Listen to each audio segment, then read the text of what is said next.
Good morning students. तो कल हमने जो लेक्चर किया था उसमें moving coil galvanometer and how to convert galvanometer into voltmeter and ammeter, सारे ही इम्पॉर्टेंट टॉपिक्स थे। और वहाँ पर वो सेकंड पार्ट जो है वो ख़त्म हुआ था मैग्नेटिज़्म का। ठीक है, तो जब शुरुआत की थी हमने मैग्नेटिज़्म की, तो वी हैव डिस्कस्ड कि मैग्नेटिज़्म जो होता है वो दो कारणों से होता है, एक करंट की वजह से और एक मैग्नेट की वजह से, जिसे हम प्योर मैग्नेटिज़्म कहते हैं। ठीक है, तो अभी जो पहले दो चैप्टर हमने डिस्कस किए थे उसमें magnetism is due to electric current. ठीक है, और अब आगे वाले जो दो चैप्टर अब हम करेंगे वो है मैग्नेटिज़्म ड्यू टू मैग्नेट। ठीक है, तो ये जो है आज हम अपना थर्ड चैप्टर शुरू करने जा रहे हैं मैग्नेटिज़्म यूनिट का, which is called basic magnetism. ठीक है, magnets and earth's magnetism, magnets and earth's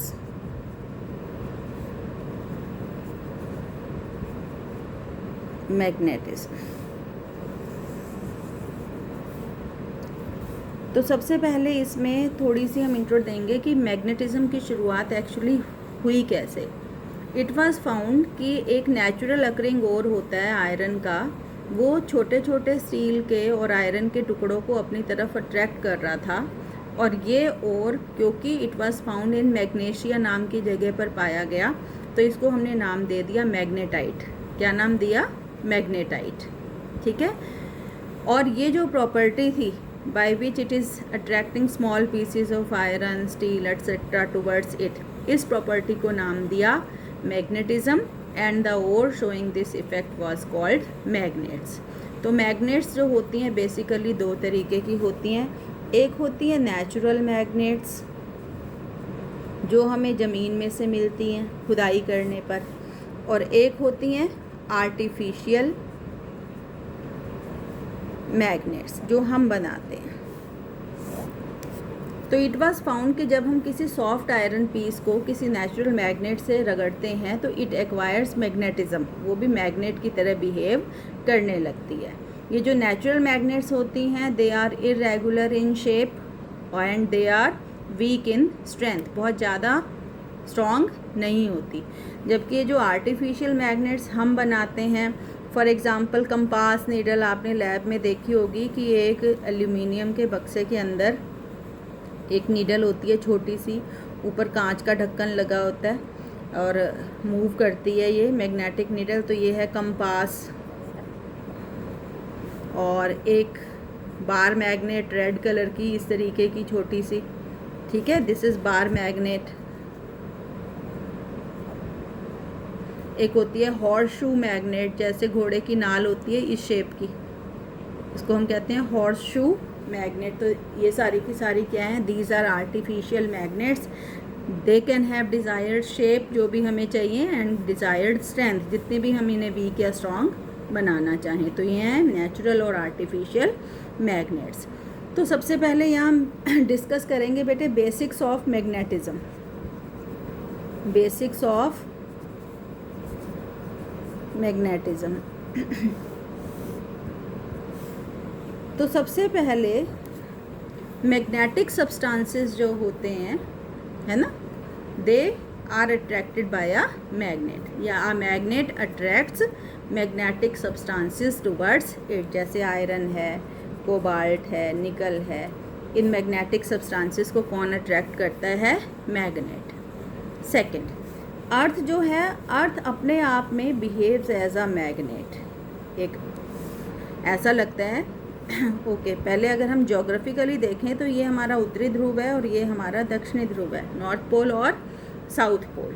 ठीक है, ये हमारी पोलर एक्सिस है जो एक्सिस पोल से निकलती है। तो इट इज़ एज्यूम्ड कि अर्थ के बीचों बीच एक मैग्नेट दबी हुई है, फिक्शिशियस इमेजिनरी मैग्नेट है। इस मैग्नेट का जो साउथ पोल है वो हमारी उत्तर दिशा की तरफ है और जो नॉर्थ पोल है वो हमारी दक्षिण दिशा की तरफ है।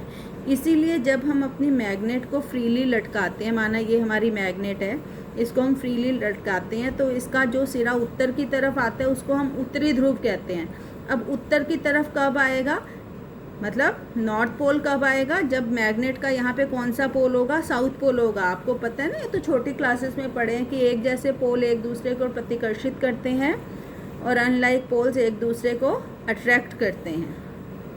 ठीक है, तो a fictitious bar magnet is assumed to be buried along the diameter of earth with its south pole towards geographic north and north pole towards geographic south। तीसरा, कि जब भी हम किसी मैग्नेट को फ्रीली सस्पेंड करते हैं, फ्रीली एक धागे से आप लटका दो किसी चुंबक को, तो हमेशा एक सिरा उसका उत्तर की तरफ आके रुकता है और एक सिरा उसका दक्षिण की तरफ आकर रुकता है। जो सिरा उत्तर दिशा की तरफ आके रुकता है उसको हम कहते हैं नॉर्थ पोल, और जो दक्षिण तरफ की दिशा की तरफ आके रुकता है उसको हम कहते हैं साउथ पोल। ठीक है, ये जो पोल्स होते हैं ये बिल्कुल सिरों पे नहीं होते, they are situated little inward, थोड़े से अंदर की तरफ होते हैं। तो ये जो N से S के बीच की दूरी होती है ये कहलाती है बेटे मैग्नेटिक लेंथ। क्या कहलाती है? Magnetic length. और ये जो एक्चुअली लेंथ है मैग्नेट की यहाँ से यहाँ तक, this is called geographic length, geographic length. And there is a relation कि जो मैग्नेटिक लेंथ होती है किसी भी चुंबक की वो 6/7 रह जाती है उसकी ज्योग्राफिक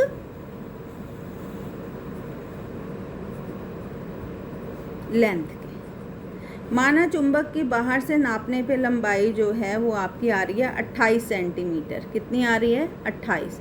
तो इसकी जो मैग्नेटिक लेंथ होएगी, मतलब उसके उत्तर और दक्षिण ध्रुव के बीच की जो दूरी होगी, मैग्नेटिक लेंथ होएगी, वो 6/7 होएगी इस 28 का, तो 24 सेंटीमीटर होएगी उसके ध्रुवों के बीच की दूरी। ठीक है, अब ये जो फ्रीली सस्पेंडेड मैग्नेट है इसकी ये जो NS लाइन है, ये जो लटकी हुई है मैग्नेट, इसकी जो NS लाइन जो N और S को मिलाती है इसको हम कहते हैं बेटे मैग्नेटिक एक्सिस। क्या कहते हैं इस लाइन को? Magnetic axis. और इस फ्रीली सस्पेंडेड मैग्नेट की इस मैग्नेटिक एक्सिस से जो एक वर्टिकल प्लेन गुजरता है, एक वर्टिकल प्लेन जो इससे गुजरेगा उसको हम कहते हैं magnetic meridian, magnetic meridian. Clear है? तो this is the basics of magnet. आगे अगर हम चलें कि लाइक पोल्स जो होते हैं मैग्नेट के, like poles of a magnet हमेशा रिपेल करते हैं एक दूसरे को, रिपेल ईच अदर, जैसे लाइक चार्जेस रिपेल करते थे इलेक्ट्रोस्टैटिक्स में। And unlike poles of a magnet attract each other. जो अनलाइक पोल्स होते हैं वो एक दूसरे को आकर्षित करते हैं। ठीक है, नॉर्थ पोल एक दूसरे को रिपेल करेगा, नॉर्थ साउथ पोल एक दूसरे को क्या करेगा? अट्रैक्ट करेगा। ठीक है, suppose we have 2 magnetic poles, ये नॉर्थ पोल है और ये साउथ पोल है। ठीक है, अनलाइक पोल्स हैं तो ऑब्वियसली एक दूसरे को अट्रैक्ट करेंगे। कितनी फोर्स से? उसके लिए वी हैव अ लॉ जिसको हम कहते हैं Coulomb's law in magnetism. Suppose ये जो पोल है इसकी पोल स्ट्रेंथ है m1। अब यहाँ पर जो m है वो मास के लिए नहीं होगा बेटे मैग्नेटिज्म में, ये याद रखना। m से यहाँ हम दर्शाएंगे पोल की स्ट्रेंथ, कि जो पोल है मैग्नेटिक ध्रुव जो है, चुंबकीय ध्रुव है, उसकी ताकत कितनी है, उसकी स्ट्रेंथ कितनी है। सपोज नॉर्थ पोल की पोल स्ट्रेंथ m1 है और साउथ पोल की पोल स्ट्रेंथ m2 है, और इन दोनों पोल्स के बीच की दूरी कितनी है? r। तो इट इज़ फाउंड कि इनके बीच जो फोर्स ऑफ इंटरएक्शन लग रही है it is directly proportional to the product of pole strength and inversely proportional to the square of the distance between them. और अगर हम इन दोनों को कंबाइन कर लें तो m1 m2 बटे r²। ठीक है, और अगर हम प्रोपोर्शनल की जगह इक्वालिटी का साइन लगाएं तो एक कांस्टेंट लगाते हैं और ये जो कांस्टेंट है this is equal to mu naught by 4 pi. तो फाइनली ये कैसे लिखा जाएगा हमारे पास, F is equal to mu naught by 4 pi M1 M2 बटे आर स्क्वायर। इससे पहले एक ऐसे मिलता जुलता लॉ हमने इलेक्ट्रोस्टैटिक्स में किया था, क्या था, दो चार्जेस के बीच की interaction 1/4 pi epsilon not Q1 Q2 बटे आर स्क्वायर, यही किया था ना इलेक्ट्रोस्टैटिक में। और इससे मिलता जुलता ये है, तो this is called Coulomb's law in magnetism. क्या कहते हैं हम इसको, कूलम्स लॉ इन मैग्नेटिज्म, ठीक है, similar to the Coulomb's law in electrostatics. यहाँ पर ध्यान देने की बात है कि जो कांस्टेंट इलेक्ट्रोस्टैटिक्स में 1/4 पाई एप्सिलॉन नॉट हुआ करता था, वो ही कांस्टेंट मैग्नेटिज्म में हम म्यू नॉट बाय 4 पाई उसकी जगह इस्तेमाल कर रहे हैं, ठीक है। मतलब ये एक दूसरे के काउंटर पार्ट है, ये इलेक्ट्रोस्टैटिक्स का कांस्टेंट है और ये मैग्नेटिज्म का कांस्टेंट है, ठीक है। अगला पॉइंट कि दो पोल्स जो सेम मैग्नेट होती है उसके जो दो पोल्स होते हैं वो हमेशा सेम स्ट्रेंथ के होते हैं। 5th पॉइंट है, two poles of a magnet are always of same strength, ठीक है। एक मैग्नेट के जो दो पोल्स होते हैं वो हमेशा सेम स्ट्रेंथ के होते हैं। ऐसा नहीं है सपोज एक मैग्नेट है, ये इसका नॉर्थ पोल है और ये इसका साउथ पोल है, तो ऐसा नहीं है कि नॉर्थ पोल स्ट्रॉन्ग है और साउथ पोल वीक है, they are always of same strength. और 6th पॉइंट कि poles always exist in pairs, कि ये जो पोल्स हैं मैग्नेटिक पोल्स जो हैं हमेशा पेयर्स में ही होंगे। अगर आप इस मैग्नेट को तोड़ दो बीच में से, ठीक है, ये नॉर्थ पोल है और ये साउथ पोल है, आपने बीच में से तोड़ दी, तो ऐसा नहीं है कि ये अलग होंगे। अब जो ये दो टुकड़े बने हैं, ये नॉर्थ था तो यहाँ साउथ अपने आप बन जाएगा, और ये जो यहाँ पर अगर साउथ था तो यहाँ पर नॉर्थ अपने आप बन जाएगा। तो two poles of a magnet always exist in pairs. मतलब जो सिंपल सबसे सिंपल स्ट्रक्चर है मैग्नेट की वो डाईपोल है, दो पोल्स हैं। ये सबसे बड़ा फ़र्क है इलेक्ट्रिसिटी और मैग्नेटिज्म में, कि इलेक्ट्रोस्टैटिक्स में एक अकेला पॉजिटिव चार्ज या एक अकेला नेगेटिव चार्ज पॉसिबल था, लेकिन यहाँ पर मैग्नेटिज्म में एक अकेला नॉर्थ पोल या एक अकेला साउथ पोल एग्जिस्ट नहीं करेगा। मैग्नेटिक डाईपोल जो है it will be the simplest structure. Clear है बच्चों। और लास्ट पॉइंट जो है इसमें कि रिपल्शन जो होता है is a sure test, is a sure short test of magnetism, of magnetism. Suppose आपके पास दो टुकड़े हैं एक जैसे, एक ये है एक ये है, एक लोहे का है और एक चुंबक है। कैसे पता चलाओगे आप कि एक इसमें से चुंबक कौन सा है और इसमें से आयरन पीस कौन सा है? अगर आप सपोज़ इसको चुंबक मान रहे हो और ये लोहे का टुकड़ा है, तो इसको लेके आओगे तो भी ये चिपक जाएगा। लोहा है अट्रैक्ट होएगा, दूसरे सिरे पे लेके जाओगे तो भी ये चिपक जाएगा। ऐसी माना ये चुंबक है और ये लोहा है तो भी ये ऐसी होगा। तो हम कैसे पता लगाएंगे? हम एक और मैग्नेट लेके आएंगे। सपोज़ अब ये लोहा है और ये चुंबक है, तो ये लोहा यहाँ भी चिपकेगा और यहाँ भी चिपकेगा। लेकिन अगर ये चुंबक है और ये भी चुंबक है, सपोज़ ये इसका नॉर्थ है ये साउथ है, ये इसका नॉर्थ है और ये इसका साउथ है, अगर आप इसको यहाँ लाओगे तो ये अट्रैक्ट करेगा और अगर आप यहाँ इसको लाओगे तो रिपेल करेगा। तो इसका सीधा सा मतलब है कि इन दोनों में से ये जो है वो मैग्नेट है जिसमें रिपल्शन हो रही है, जिस पीस में रिपल्शन हो रही है दैट इज़ द मैग्नेट। तो repulsion is a sure short test of magnetism. और लास्ट पॉइंट है इसमें कि a magnet has both inductive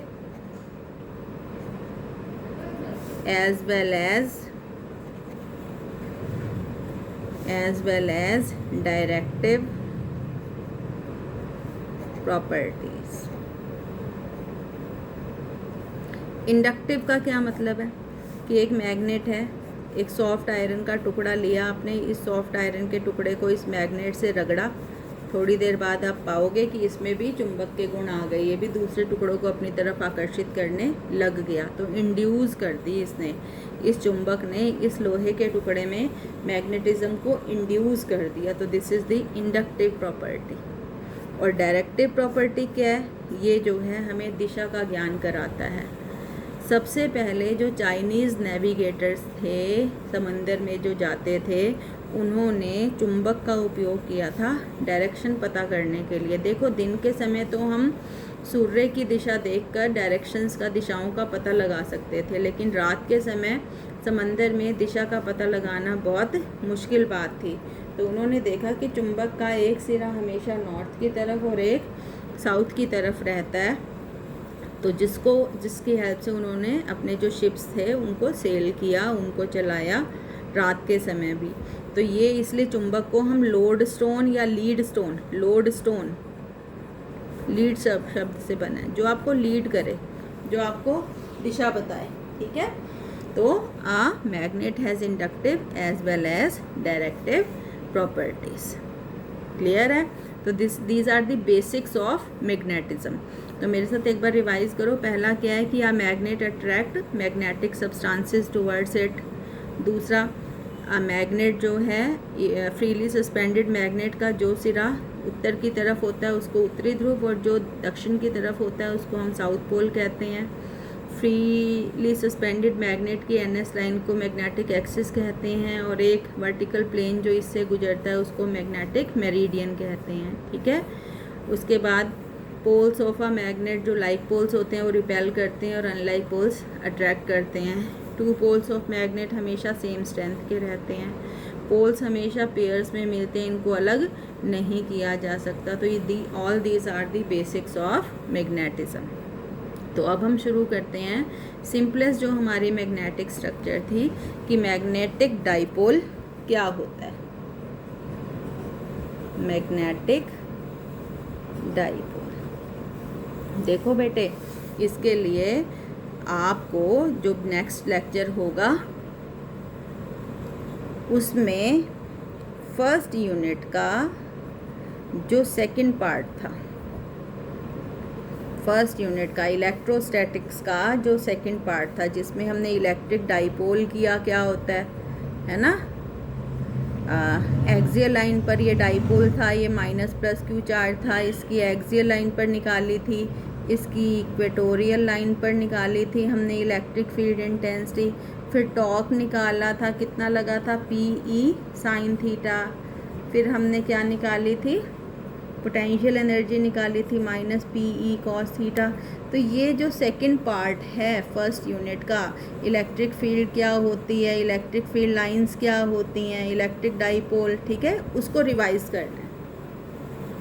first unit का जो सेकंड पार्ट था, ठीक है, जो इलेक्ट्रिक फील्ड इंटेंसिटी है, जिसका नाम था इलेक्ट्रिक फील्ड इंटेंसिटी, आपने नेक्स्ट लेक्चर के लिए उसको रिवाइज करके बैठना है। तभी आपको ये जो हम काम कर रहे हैं अब सारा का सारा, ये इलेक्ट्रोस्टैटिक्स में हमने किया था और ये जो काम है हम मैग्नेटिज्म में करेंगे। तो अगर आप ये सब करके आएंगे तो इसको समझना आपके लिए बहुत ज़्यादा आसान हो जाएगा, जो हम नेक्स्ट क्लास करेंगे। ठीक है, यहाँ पर इलेक्ट्रिक फील्ड करवाया था, इलेक्ट्रिक फील्ड लाइंस की प्रॉपर्टी, यहाँ पे हम मैग्नेटिक फील्ड लाइंस की प्रॉपर्टीज़ को डिस्कस करेंगे। तो प्लीज़ ये जो नेक्स्ट क्लास है उसके लिए इन चीज़ों को आप रिवाइज करके आएंगे। तो अब देखो, वहाँ हमने इलेक्ट्रिक डाइपोल किया था। क्या होता था electric dipole? It consist of two equal and opposite charges separated by small distance. तो उसी हिसाब से मैग्नेटिक डाइपोल क्या होगा? It consist of two unlike poles of equal strength. Unlike poles, एक नॉर्थ और एक साउथ। तो ये जो है अरेंजमेंट क्या कहलाएगा? Magnetic dipole. कोई भी मैग्नेट जो है bar magnet, it is a magnetic dipole. उसमें दो पोल्स होते हैं सेम स्ट्रेंथ के, सेपरेटेड बाय स्मॉल डिस्टेंस।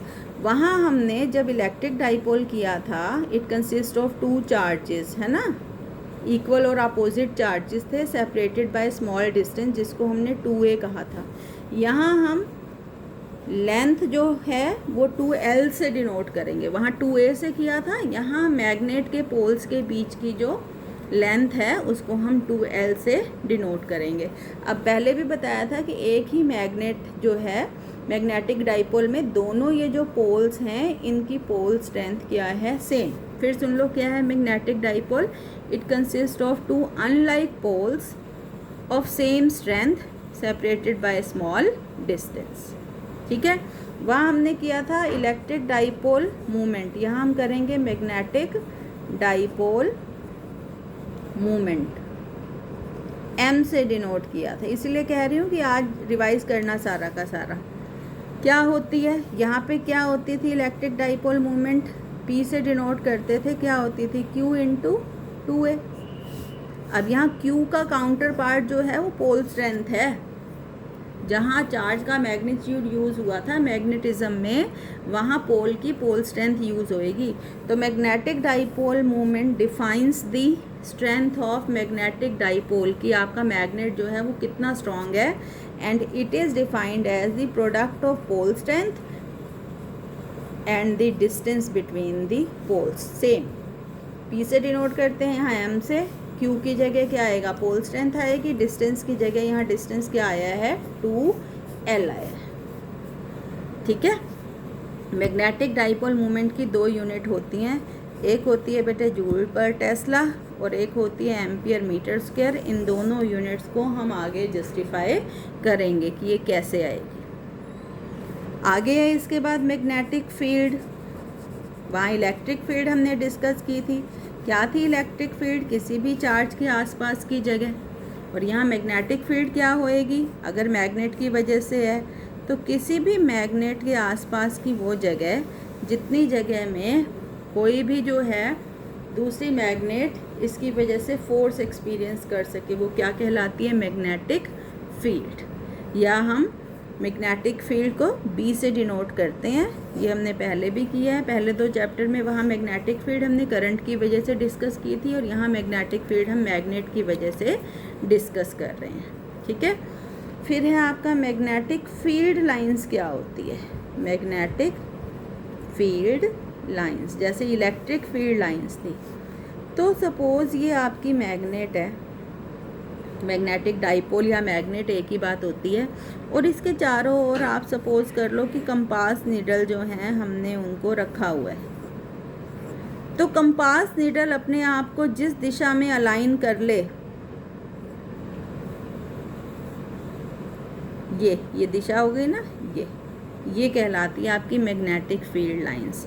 तो मैग्नेट के बाहर मैग्नेटिक फील्ड लाइंस की दिशा होती है बेटे नॉर्थ से साउथ, और मैग्नेट के अंदर भी जाती है ये। वहाँ पर अंदर नहीं होती थी इलेक्ट्रोस्टैटिक में, अंदर होती है साउथ टू नॉर्थ। तो अगर एक मैग्नेट की वजह से आपको मैग्नेटिक फील्ड लाइंस ड्रॉ करनी है, ये नॉर्थ पोल है, ये साउथ पोल, तो outside the magnetic field lines are from north pole to south pole, from north to south. ठीक है, अब प्रॉपर्टीज़ की थी हमने वहाँ पर। अच्छा, यहाँ पर इलेक्ट्रिक फील्ड लाइंस में हमने एक और बात डिस्कस की थी कि ये वो दिशा होती है along which a unit positive charge would move, कि जिसके अलॉन्ग एक यूनिट पॉजिटिव चार्ज मूव करता है इलेक्ट्रिक फील्ड में। जिस रास्ते पर वो जाता है वो रास्ता इलेक्ट्रिक फील्ड लाइन कहलाता है। तो यहाँ पे भी हम इसको ऐसे डिफाइन कर सकते हैं, it is the path along which a hypothetical unit north pole would move। hypothetical मतलब imaginary, वो रास्ता जिस पर एक काल्पनिक नॉर्थ पोल चलेगा मैग्नेटिक फील्ड में, वो रास्ता क्या कहलाता है? Magnetic field line. काल्पनिक क्यों बोला है? क्योंकि अकेला नॉर्थ पोल या अकेला साउथ पोल एग्जिस्ट नहीं करता। Poles always exist in pairs. ठीक है। तो आप देख लो सोच के, अगर नॉर्थ पोल यहाँ रखूँगी तो रिपेल होके किस तरफ जाएगा, साउथ की तरफ। रिपेल होके किस तरफ जाएगा, साउथ की तरफ, और अंदर जाएगा साउथ से नॉर्थ। अब प्रॉपर्टीज़ देखो, वहाँ भी हमने करी थी प्रॉपर्टीज़ इलेक्ट्रिक फील्ड लाइन की, यहाँ मैग्नेटिक फील्ड लाइंस की है, सेम है कि number 1, magnetic field lines are closed continuous curve. वो क्लोज नहीं थी आपकी इलेक्ट्रिक फील्ड लाइन, पॉजिटिव से शुरू होके, पॉजिटिव चार्ज से शुरू होके नेगेटिव पर ख़त्म हो जाती थी, वापस नहीं आती थी। लेकिन ये वापस भी आती हैं। बाहर नॉर्थ से साउथ होती है मैग्नेटिक फील्ड की डायरेक्शन, और मैग्नेट के अंदर होती है साउथ से नॉर्थ। तो number 1, they are close continuous curve. दूसरा, tangent to it at any point give the direction of magnetic field intensity. जैसे वहाँ था कि tangent to that gives the direction of electric field intensity. तीसरा, दो magnetic field lines never intersect each other. जैसे electric field intersect नहीं कर सकती थी, क्यों? अगर इंटरसेक्ट करेंगी तो यहाँ पॉइंट ऑफ इंटरसेक्शन पे हम दो टेंजेंट बना सकते हैं, कि ये एक ये, मतलब एक ही पॉइंट पे दो डायरेक्शन आएंगी मैग्नेटिक फील्ड की, विच इज़ इम्पॉसिबल। तो हम कहते हैं कि कभी भी दो मैग्नेटिक फील्ड लाइंस एक दूसरे को इंटरैक्ट नहीं करती। चौथा, कि अगर कहीं मैग्नेटिक फील्ड लाइन एक दूसरे के पास पास है, यहाँ देखो पोल्स पे नज़दीक नज़दीक हैं, ठीक है, तो मैग्नेटिक फील्ड जो है वो ज़्यादा स्ट्रॉन्ग है यहाँ पे, और जहाँ एक दूसरे से दूर दूर है मैग्नेटिक फील्ड लाइंस, तो हम कहते हैं कि यहाँ पर वीक है मैग्नेटिक फील्ड, ठीक है। पांचवा, दे कॉन्ट्रैक्ट लॉन्गिट्यूडनल। देखो इनकी लेंथ कम होती जा रही है, इसकी सबसे ज़्यादा थी, इसकी कम, इसकी और कम, इसकी और कम। दे कॉन्ट्रैक्ट लॉन्गिट्यूडनली। तो these are the properties of electric field lines. Clear है बच्चों? तो आज तक का इतना है, आपने बहुत अच्छे से ये पढ़ना है, और अगले लेक्चर के लिए ये जो बताया है आपको, इसको रिवाइज करके आएंगे। इसके अलावा मंडे को आपका जो टेस्ट है वो सेकंड पार्ट का होगा मैग्नेटिज्म का, जिसमें हमने साइक्लोट्रॉन, मूविंग कॉइल, गैल्वेनोमीटर और वो सब किया है कि force between two parallel conductors, carrying current और टॉर्क वाला, ठीक है। वो टेस्ट आपका मंडे को होगा। कल के लिए आप इन सब चीज़ों को रिवाइज करके आएंगे तो आपको फिर आगे का समझ में आएगा, क्योंकि एग्जैक्टली जो काम हमने इलेक्ट्रोस्टैटिक्स में किया था वो ही काम हम मैग्नेटिज्म में करेंगे। क्लियर है? तो इसको रिवाइज करना, और थैंक यू।